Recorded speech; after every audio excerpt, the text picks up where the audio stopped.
Salut à tous, dans cet épisode 5 du Let's Game Dev dédié à Zelda, nous allons continuer le développement du module Cryonis de Breath of the Wild en créant un système de particules avec Niagara pour donner un aperçu de l'apparition du bloc avant sa création.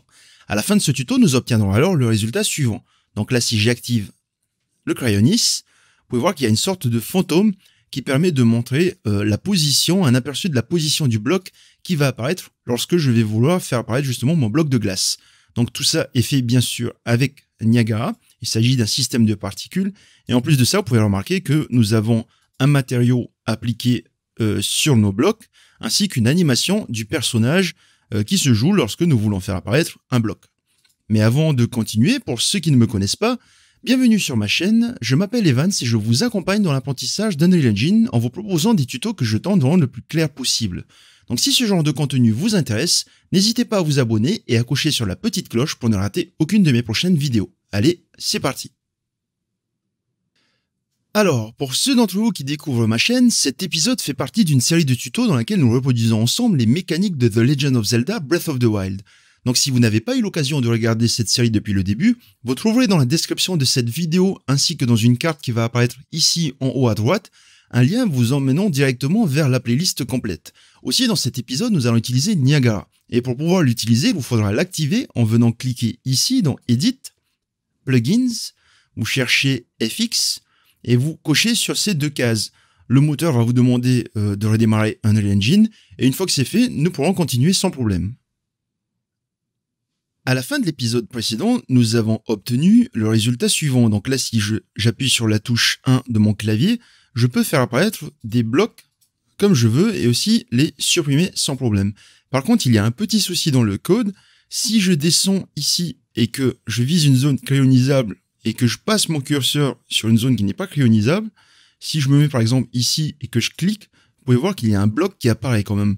Le souci en fait, c'est que lorsque je sélectionne une partie cryonisable et que je monte sur une partie non cryonisable, on ne supprime pas ce que nous avons stocké, c'est-à-dire la dernière position du curseur qui était valide pour faire apparaître un bloc. Donc là, ici, il stocke la dernière position qui touchait une partie cryonisable. Et si je clique, et bien en fait, il fait apparaître un bloc à cette partie qui a été stockée, justement. Donc pour corriger ce petit problème, vous allez venir dans le BP Player. Et ici, nous avons créé un événement qui s'appelle Reinit Cryonis Search. Et en fait, il faut faire appel à cet événement ici. Lorsque le lancer de rayon n'a touché aucun élément. Donc ici, je vais faire appel à Reinit Cryonis Search. Et ce n'est pas forcément obligatoire, mais je vais quand même mettre ici par précaution, à la fin du cast BP Cryonis Block, un appel aussi à cette fonction. Donc là, si je fais ça et que je compile, donc si je lance l'exécution, donc j'active le Cryonis, ça fonctionne comme d'habitude. Par contre, si je me mets ici et que je monte mon curseur et que je clique, là, il n'y a rien qui se passe. Maintenant, nous allons passer à la création de notre système de particules Niagara pour créer justement cet aspect bloc fantôme qui donne un aperçu de l'apparition. Donc, je vais venir dans le dossier module, Cryonis, et je vais créer un nouveau dossier, CTRL-SHIFT-N, que je vais appeler Niagara PS pour Niagara Particle System. Ici, je vais faire un clic droit, FX, et je vais choisir Niagara Emitter. Je vais sélectionner le Create Empty Emitter with No Modules, et je vais appeler ça NE underscore Cryonis Block. Donc là, si j'ouvre cet émetteur, on se retrouve avec l'interface suivante. Donc là, je ne vais pas vous expliquer comment fonctionne Niagara. Pour cette partie-là, justement, j'ai créé des tutos déjà il y a quelques semaines dans lesquels je fais une introduction à Niagara. Donc, je vous invite à aller voir sur ma chaîne les vidéos correspondantes qui s'appellent, si je ne me trompe pas, Niagara Introduction partie 1. Donc là, je pars du principe que vous connaissez Niagara. Je vais faire un clic droit ici, Collapse to Headers, et je vais venir ajouter un Spawn Burst Instantaneous dans le Emitter Update. Je vais cliquer sur Fix Issue pour qu'il ajoute l'Emitter Lifecycle. Je vais mettre le Next Loop Duration à 1. Dans Emitter Properties, je vais mettre ça en Local Space pour que les positions soient définies en local. Et là, dans le spawn count, je vais mettre ça à 1. Dans la partie render, nous allons choisir des particules de type mesh. Et là, il va falloir récupérer un mesh. On va aller chercher un cube dans le dossier géométrie, meshes, ici. Je vais prendre le 1M cube que je vais copier dans le Niagara PS. Je vais renommer ce cube en SM_CryoBlock. Pour static mesh _CryoBlock. Donc, je vais revenir dans mon émetteur et ici, je vais choisir le CryoBlock. CryoBlock. Et voilà. Donc là, on a un cube qui apparaît dans notre système de particules. Donc, je vais diminuer la timeline à 1 seconde. Et qu'est-ce qui va se passer? C'est que toutes les secondes, ce cube va simuler une animation de pouce, si je puis dire. Donc là, le spawn burst instantaneous, nous faisons apparaître un bloc toutes les secondes, notamment ici avec le emitter life cycle. Et nous allons ajouter dans le particle spawn, ici, nous allons prendre un particles.scale. Donc vous allez ici, vous allez taper particles.scale et on va le mettre à 1,5, 1,5 et 0,1. Donc là, ce sont les données que nous avons mis dans notre blueprint CryonisBlock. Si vous vous rappelez bien, ici le cube, il a un scale de 1,5, 1,5, 1,8. Ici, je mets à 0,1 pour qu'il commence petit et il va finir par grandir. Ensuite, je vais créer une nouvelle variable ici. Je vais prendre une variable de type float et je vais appeler ça zFactor.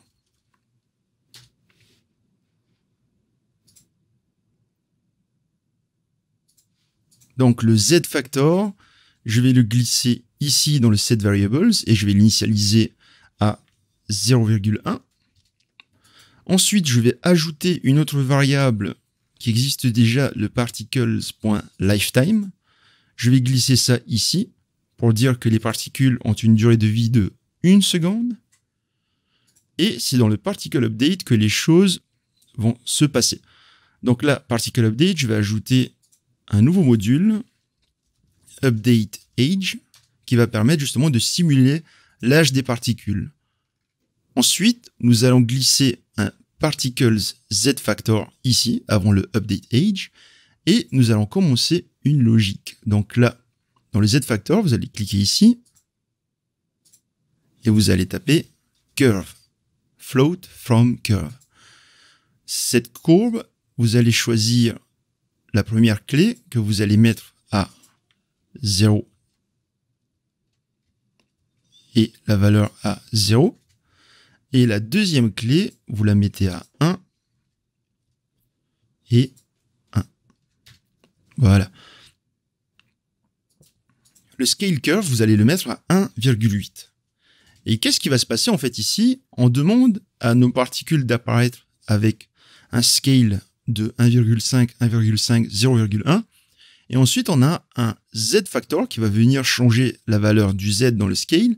Et le zFactor, pendant la durée de vie de la particule, donc le normalized age, elle va passer de, ici, c'est pas 0, mais c'est bien 0,1, de 0,1 à 1, le temps de la durée de vie. Donc ici, nous avons donné une durée de vie de 1 seconde. Et qu'est-ce que nous allons faire de cette variable-là? Nous allons l'utiliser pour mettre à jour déjà le scale du particle, en cliquant ici et en glissant le particles.scale.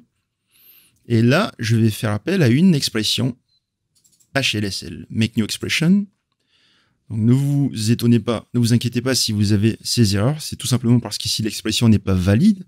Donc je vais taper vec3, parenthèse, 1.5f, 1.5f, et particles.zFactor. Donc là, si je valide, vous pouvez voir qu'on a bien notre cube qui joue son animation.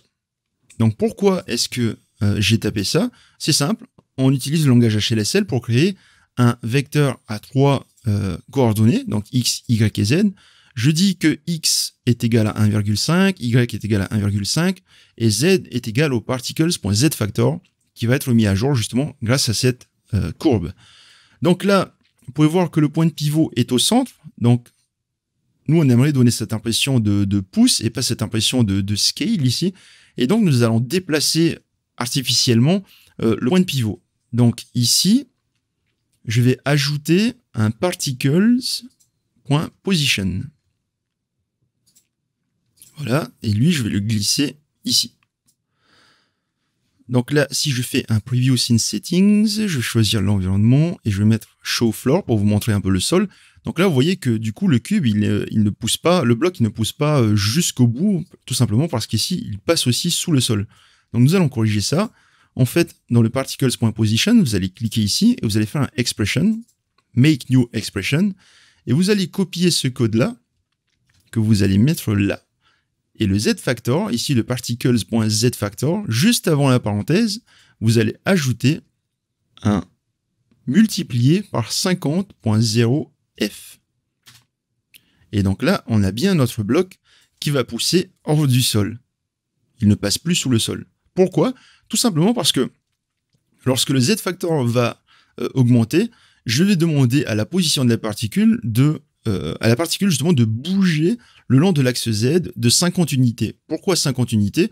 Parce que en fait le bloc il fait 100 unités de côté et donc en le déplaçant de 50, on le déplace de la moitié. Donc si par exemple je mettais ici 100 unités, vous allez voir qu'en fait voilà le bloc il pousse mais il se décale beaucoup trop et donc on n'a pas cet effet de croissance. Donc là je mets la moitié de 100, c'est-à-dire 50.0f et voilà. Donc, j'applique, je compile et je sauvegarde. Ensuite, je vais revenir dans le Content Browser. Ici, je vais faire un clic droit sur le Cryonis block et je vais faire Create Niagara System.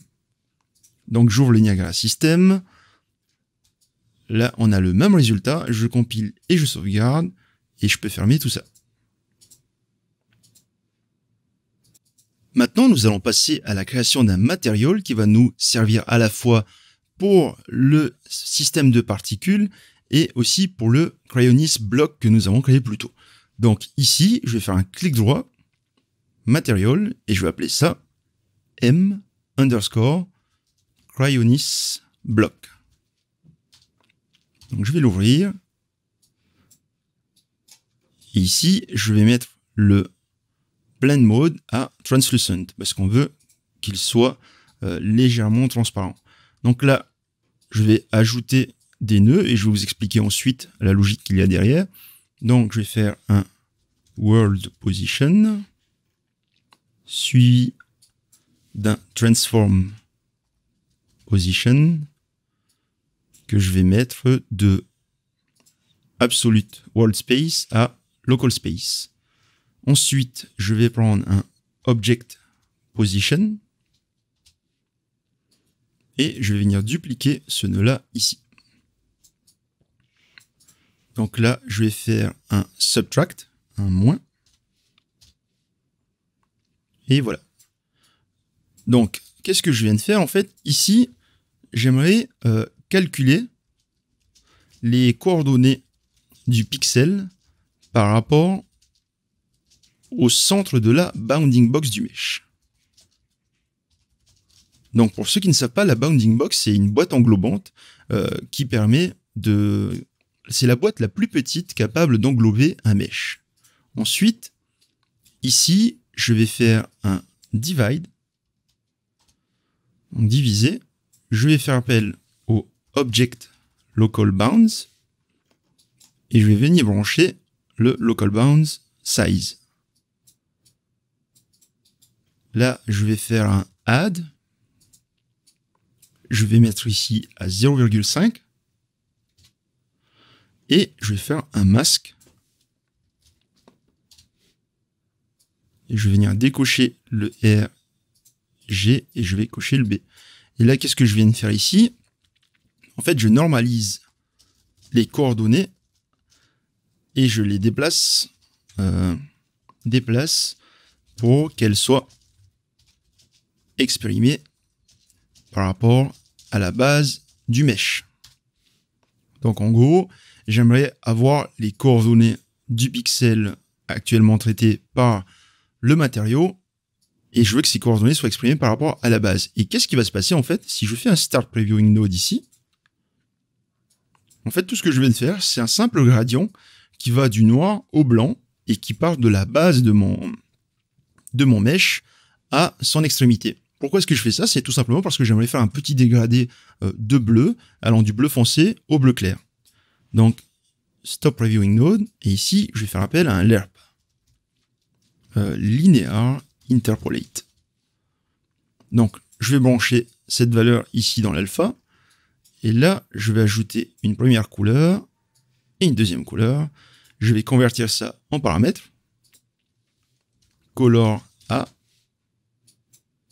Ici, pareil. Color B. Donc, je branche le B ici et le A ici. Et je vais prendre dans le A une couleur foncée. Et dans le B, une couleur claire. Donc là, si je branche ça dans le base color, on a donc un dégradé allant du bleu foncé au bleu clair. Pourquoi? Tout simplement parce que le lerp va prendre un alpha en entrée qui va de 0 à 1, donc ici de noir à blanc.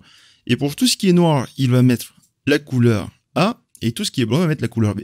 Et tout ce qui est entre les deux, il va faire une sorte de mélange entre ces deux couleurs. Ici, dans l'opacity, je vais venir glisser une constante que je vais convertir en paramètre. Et je vais appeler ça opacity, tout simplement. Je vais mettre cette valeur à 0,4 par exemple. Voilà. Et avant de terminer ce matériau, cette couleur ici, je vais faire un multiply. Je vais brancher dans le base color et je vais tirer un constant que je vais convertir en paramètre. Et je vais appeler ça emissive intensity. Je vais l'initialiser à 1. Je vais brancher ça là. Et ici, plutôt que de mettre dans le base color, je vais mettre ça dans l'emissive color. Donc, qu'est-ce que je fais avec ça? En fait, cette valeur-là permet d'augmenter l'intensité de la couleur. Donc, plus je mets une valeur élevée, donc admettons par exemple 5, plus ça va briller en fait. Donc là, vous pouvez voir que ça brille un petit peu. Bon, c'est un petit peu lent. Je vais remettre ça à 1 pour le moment. Je vais appliquer et sauvegarder. Et je peux fermer le matériau. Donc ici, je vais créer deux instances. Une première instance qui va servir pour le système de particules et une autre instance qui va servir pour le cryoblock une fois qu'il apparaît. Donc ici, je vais faire un clic droit, Create Material Instance. Je vais appeler ça mi_cryoblock effect pour l'effet cryoblock. Je vais l'ouvrir et je vais changer les paramètres ici d'emissive intensity et d'opacity. L'emissive intensity, je vais le mettre à 4 pour qu'il brille un petit peu. Et l'opacity, je vais le mettre à 5, à 0,5, pardon. Donc je sauvegarde. Et je vais venir ici dans le cryoblock. Et je vais y assigner mon material instance. Mi cryoblock effect. Donc je sauvegarde. Donc là, ce que j'ai fait, c'est que j'ai sélectionné le matériau, je suis venu ici et je cliquais sur la petite flèche pour l'assigner au mesh. Donc ça, je peux fermer. Vous pouvez voir que si j'ouvre le système... Alors, pourquoi est-ce qu'il n'affiche pas? Je pense qu'il a juste pas eu le temps de compiler, voilà. Donc là, on a ce joli petit bloc bleu luminescent qui apparaît. Donc je peux fermer ça. Et je vais créer une autre instance. Cette fois-ci, pour les cryoblocks, je vais appeler ça mi_cryoblock. Et je vais venir changer les paramètres de ce dernier, emissive intensity et opacity. Je vais mettre l'emissive intensity à 1,5 et l'opacity à 1 pour qu'il soit complètement opaque. Donc je sauvegarde et je reviens dans Cryonis block et je vais venir assigner au cube mon matériau. Donc mi cryoblock. Et voilà. Donc je compile, je sauvegarde, et si je lance le jeu et que je fais apparaître mes blocs, ils ont une jolie petite couleur bleue. Et maintenant, il ne nous reste plus qu'à implémenter la logique qu'il y a derrière le fait de faire apparaître notre système de particules. Donc ici, dans le Cryonis Graph du BP Player, je vais venir là et je vais créer plusieurs événements custom. Donc clic droit, Custom Event, et je vais appeler ça Spawn Cryonis PS, pour Spawn Cryonis Particle System. Ici, je vais faire un spawn, je vais taper Niagara plutôt, et je vais faire Spawn System at Location. Je vais sélectionner le Cryonis Block System, je vais faire un clic droit ici, Promote Variable, et je vais appeler ça Cryonis PS, pour Cryonis Particle System. Donc, on a un système de particules qu'on doit faire apparaître à certains moments et faire disparaître à d'autres moments. Donc, à quel moment est-ce que nous allons le faire apparaître? Donc là, si je lance le jeu et que j'active le Cryonis, j'aimerais en fait que ce système de particules apparaît à chaque fois que nous avons touché une zone cryonisable. Par contre, lorsque nous ne touchons pas de zone cryonisable, nous aimerions que le système de particules disparaisse, qu'il se cache en fait. Et lorsque je désactive le Cryonis, j'aimerais que ce système soit détruit tout simplement. Donc, nous allons coder tout ça ici. Je vais faire un custom event. Je vais appeler ça hide Cryonis PS, qui va tout simplement cacher le système de particules, donc lorsque je ne touche pas de zone cryonisable. Donc, set visibility sur le Cryonis PS. Et je vais mettre ça à false. Donc, je n'ai pas besoin de cocher quoi que ce soit. Ensuite, je vais faire un custom event encore. Je vais appeler ça destroy Cryonis PS. Donc lui, il va permettre de détruire le système de particules lorsque nous désactivons le Cryonis. Donc destroy component. Et nous allons faire un dernier custom event qui va s'appeler show Cryonis PS. Donc lui, il va prendre le set visibility ici, il va le mettre à true, et en plus de ça, il va le placer correctement en fonction de la position du curseur. Donc ici, lorsqu'on touche une zone cryonisable, on a ces trois valeurs qui sont stockées. Donc on a besoin du hit location pour savoir où placer le système de particules, et le hit normal pour donner son orientation. L'orientation sera calculée grâce au make route from Z. Donc je reviens ici dans le Cryonis show PS et je vais faire un Cryonis PS. Ici, je vais tirer un set world location and rotation. Donc je vais brancher ça là. Et dans le new location, je vais venir placer le Cryonis zone hit location. Et dans le new rotation, je vais venir placer le Cryonis zone hit normal, à partir duquel je tire un make route from Z. Donc je branche ça là. Et on a donc la base de nos événements. Donc maintenant, nous allons faire appel à tous ces événements-là. Donc je compile et je sauvegarde. À quel moment est-ce que je fais apparaître notre système de particules? En fait, je le fais apparaître au moment justement où j'active mon Cryonis. Donc ici. Ici, je vais faire un petit peu de place. Donc je recule ça. Donc une fois que j'active le Cryonis, je mets en place le booléen à true. Et ici, je vais faire un spawn Cryonis PS. Donc là, je vais faire apparaître mon système de particules. Lorsque je vais désactiver le Cryonis search ici, je vais juste ajouter ici un print parce que je l'avais pas fait la dernière fois. Et je vais mettre Cryonis inactive. Et une fois qu'on a désactivé le Cryonis, on fait un destroy Cryonis PS. Donc lorsque le Cryonis apparaît, qu'est-ce que nous allons faire? Donc ici on lance le rayon, on vérifie si on a touché quelque chose. Si on n'a rien touché, qu'est-ce qu'on fait? on fait un hide Cryonis. Donc si on touche rien, on cache le système de particules. Par contre, si on touche une zone cryonisable, là, à ce moment-là, on a besoin de montrer le système de particules. Donc on fait un show Cryonis PS. Ici, voilà. Ensuite, si nous n'avons pas touché de zone cryonisable, on arrive au Cryonis block. Le Cryonis block, si on en touche un, on n'a pas besoin d'afficher le Cryonis PS. Donc que le cast soit bon ou non, nous allons faire un hide Cryonis PS. Ici, hide Cryonis PS, ici aussi. Donc là, si je compile et que je sauvegarde, je lance l'exécution de mon jeu, j'active le Cryonis, et donc là, on a bien notre fantôme qui apparaît correctement. Donc là, si je sors d'une zone qui est cryonisable, je descends ici, on ne le voit plus. Je peux descendre pareil, je peux voir. Donc à chaque fois qu'il apparaît, je peux faire apparaître justement un bloc sans problème. Donc là, si je clique, hop, on a un bloc qui apparaît. Tout fonctionne correctement. Maintenant, il ne nous reste plus qu'à ajouter l'animation de cast, donc celle que le personnage joue lorsqu'il fait apparaître un bloc.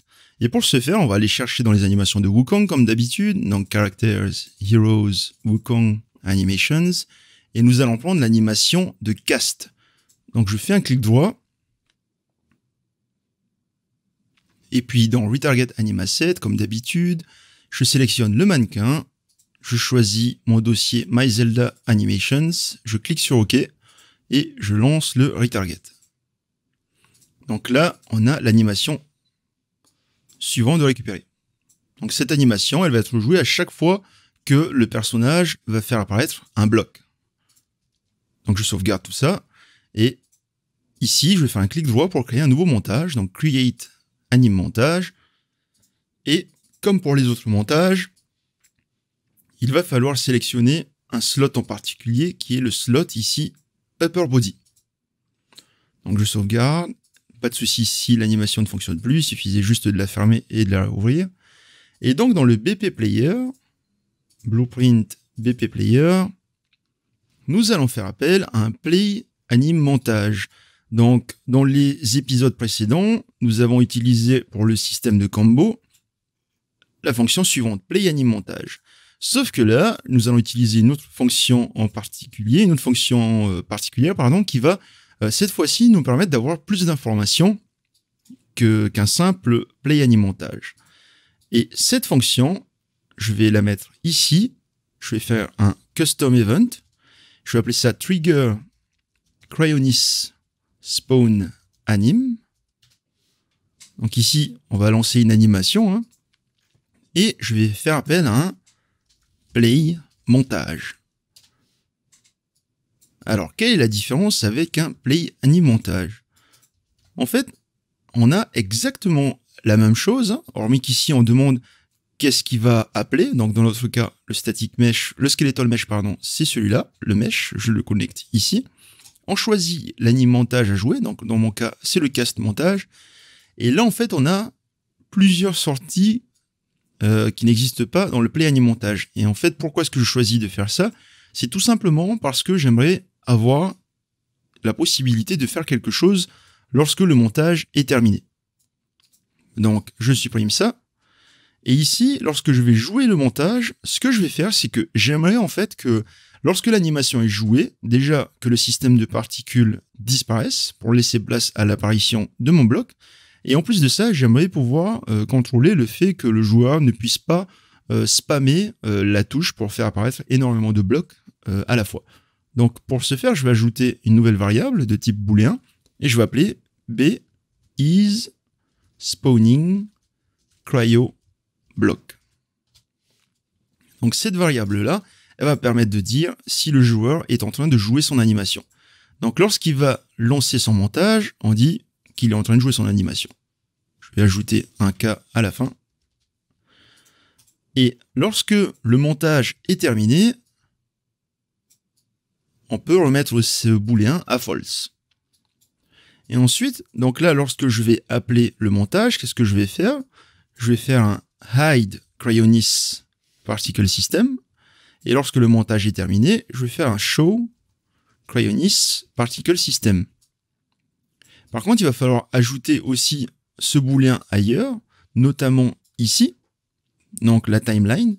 Ce qu'on aimerait bien, c'est que lorsque le joueur va faire apparaître un bloc, on veut arrêter temporairement le fait de chercher un bloc ou une zone cryonisable. Donc ici, je vais ajouter un branch, je maintiens la touche B, je prends ça et je colle ici. Donc pour ceux qui ne savent pas comment est-ce qu'on fait ça pour sélectionner ce nœud-là, je maintiens la touche CTRL et je clique sur le pin. Donc je branche ça là, et isPointing CryoBlock, je vais mettre ça là, et je fais un note. Donc ici, nous allons chercher une nouvelle zone seulement si le personnage n'est pas en train de faire apparaître un CryoBlock. Si il n'est pas en train de le faire, on continue. Si par contre il est en train de faire apparaître un CryoBlock, on arrête la recherche pendant un moment. Et ensuite, qu'est-ce que nous voulons aussi faire ici, dans le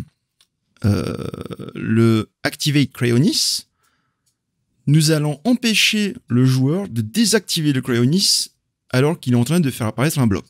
Donc pour ce faire ici, dans le Activate Cryonis, je vais tirer un branch et je vais autoriser d'activer ou de désactiver le Cryonis seulement si le joueur n'est pas en train de faire apparaître un bloc. Et à quel moment est-ce que je fais appel à cet événement-là, donc le fait de jouer l'animation? Je fais appel à cet événement seulement ici, lorsqu'on a touché une hit zone et qu'on est en train de faire apparaître un bloc. Donc là, je vais éloigner un petit peu tout ça, et je vais faire un trigger Cryonis spawn anim. Donc si je compile et que je sauvegarde, il ne me reste plus qu'à lancer l'exécution du jeu, et l'animation de cast se joue correctement.